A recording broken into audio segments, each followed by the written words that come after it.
Excited to be here? Yep, very much so.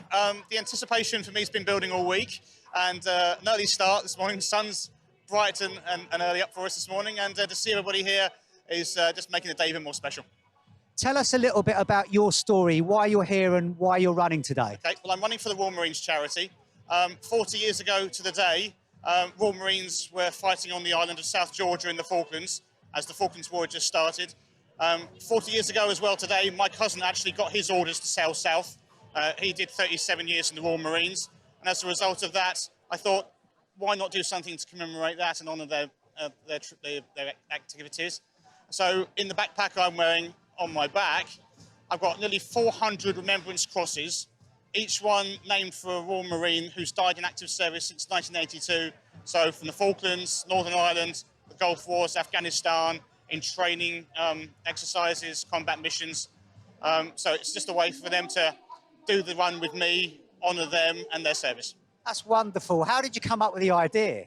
When the Falklands War happened, due to a lack of helicopters which were destroyed on the ship, the guys had to yomp all the way across the Falklands, carrying everything they needed.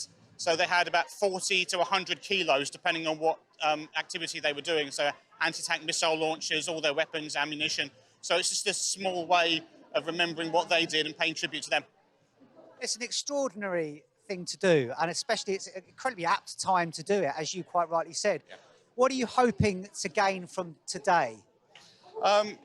My family have always been interested in military service. My cousin, as I said, was in the Royal Marines. I had another cousin in the Army.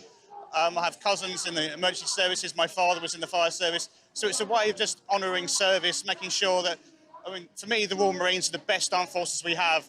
And if there's anything we can do to honour their sacrifice, honour their activities across the world, I mean, they go places we dare not go. And sometimes we go to places that we don't even know what it's called. So they're protecting us, and it's just basically making sure that their activities and services are remembered. And finally, what are you most looking forward about the run today? My wife is going to be hopping all over the place thanks to London Underground. She's going to see me off at the start, then she's going to go off to Mansion House, down to Embankment. So it's almost a Top Gear challenge to see if I can beat her. She's got a railway horn, a megaphone, a massive great poster of me. I've got people coming all the way up from Bournemouth to cheer me on. I've had messages of support from Olympians who are living in Bahrain, who I know at the moment. So it's just a nice way of going around. I'm hoping for a decent time. I'm going to speed march it rather than run. So I will be possibly at the back most of the way, but hopefully everyone will understand that. For me, the race doesn't end when I get to the finish line, because just down the road from here is the Royal Marines Memorial at the end of the Mall near Admiralty Arch.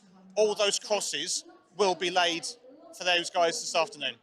That's a wonderful story. Good luck. Thank you very much indeed.